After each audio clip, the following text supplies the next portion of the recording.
Question 10. The 17th term of an AP exceeds its 10th term by 7. Find the common difference. बेटा इस question में आपको given है एक AP की 17th टर्म 10th टर्म से 7 ज़्यादा है और आपको फाइंड आउट करना है common difference. That is you have to find the value of D. Solution. बेटा गिवन है आपको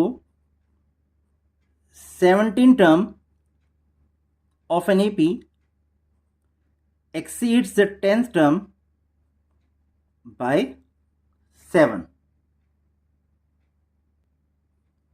Now what is the formula of the 17th term? It can be written as A plus 16D, A10, A plus 9D plus 7. Now A and A will get cancelled on both sides and we are left with 16D is equal to 9D plus 7. Now 16D minus 9D. बेटा 9D को left side में shift करेंगे, इसका sign change हो जाएगा, equal to 7. That is 16D minus 9D equal to 7D equal to 7. बेटा अब D की क्या वैल्यू हमारे पास आ जाएगी? 7 को 7 से जब हम डिवाइड करेंगे we get 1 as the value of D. That is D is equal to 7 divided by 7.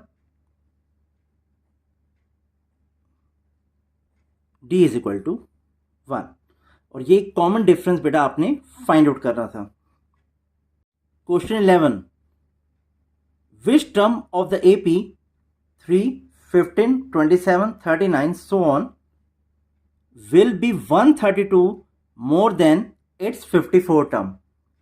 बेटा इस क्वेश्चन में आपको एक AP गिवन है और आपसे पूछा जा रहा है इस AP में कौन सी ऐसी टर्म होगी जो 54th पोजीशन पे आने वाली टर्म से 32 ज़्यादा होगी. बेटा गिवन AP हमारे पास है 3, 15, 27, 39. ऑब्वियसली बेटा ये एक इंक्रीजिंग एपी है, that means terms increasing order में है. बेटा इस एपी में आगे बढ़ते हुए ऑब्वियसली 54th पोजीशन पे भी कोई टर्म आएगी.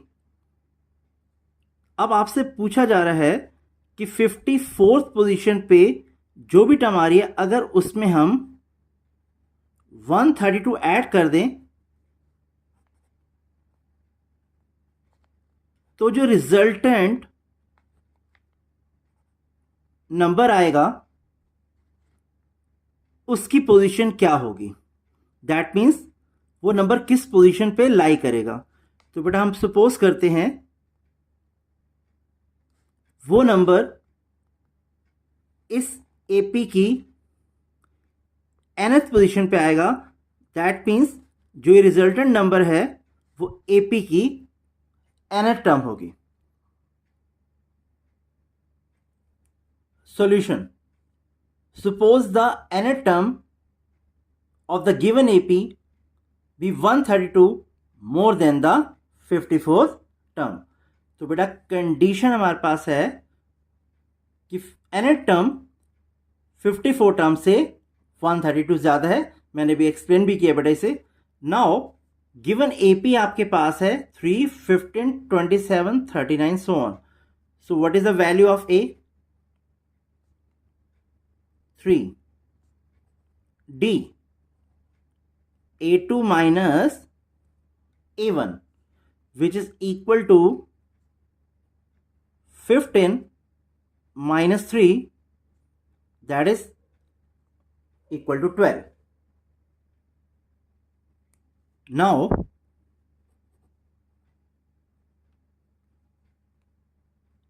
an is equal to a54 plus 132, जो कंडीशन हमें गिवन है बेटे, दैट इज बेटा एन का formula you know that A plus n minus 1 into D. What is the formula of the 54 term? a plus 53d plus 132. Now a and a will get cancelled on both sides, and we are left with n minus 1 into d equal to 53d plus 132.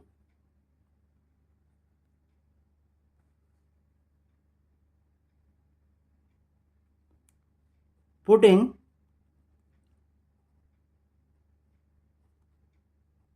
d12 here, what we get? n minus 1 into 12 equal to 53 into 12 plus 132. Now बेटा 12 को हम n से multiply करते हैं और 12 को 1 से. That means इस मोनोमियल को इस बाइनोमियल की दोनों टर्म्स से मल्टीप्लाई करने पर what we get? 12n minus 12 equal to 53 into 12. And 53 को बेटा 12 से मल्टीप्लाई करने पर what we get? 636 plus 132. It can further be written as 12n minus 12 equal to बेटा 636 में जब हम ऐड करेंगे 132, व्हाट वी गेट? 768. अब इस 12 को जब हम राइट साइड में शिफ्ट करेंगे, ऑब्वियसली इसका साइन चेंज हो जाएगा. दैट इज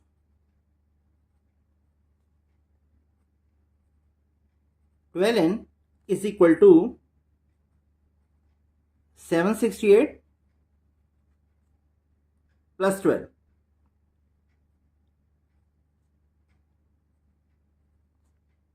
बेटा इन दोनों को ऐड करके आपके पास आ जाएगा 780. नाउ 780 को जब हम 12 से डिवाइड करेंगे, व्हाट वी गेट? 65. तो दैट मीन्स n की वैल्यू आपके पास आ गई है 65. बेटा इस क्वेश्चन को हम एक और वे से भी सॉल्व कर सकते हैं. देखिए बेटा गिवन कंडीशन आपके पास है कि n टर्म 54 टर्म से 132 ज्यादा है. That is a plus n minus 1 into D equal to a plus 53d plus 132. बेटा a को a से हम कैंसिल कर देंगे दोनों side, and we are left with n minus 1 into D equal to 53d plus 132. Now substituting the value of d here, what we get? n minus 1 into 12, 53 into 12 plus 132.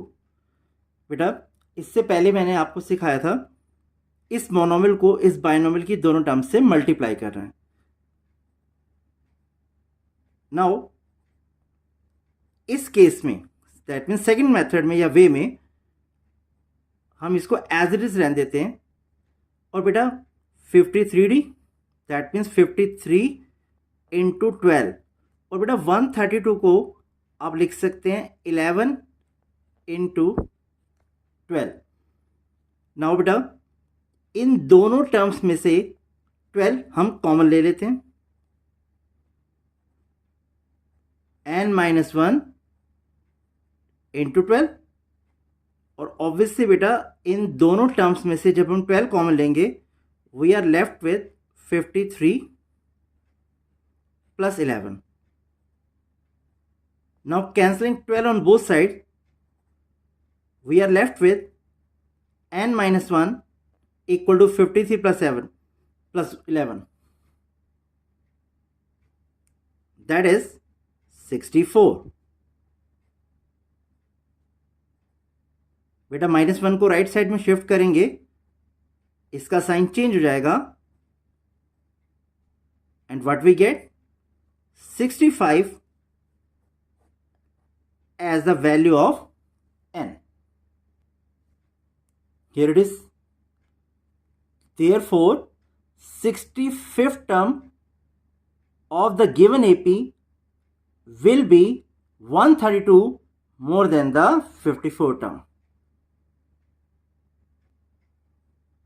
Therefore, 65th term of the given AP will be 132 more than the 54th term.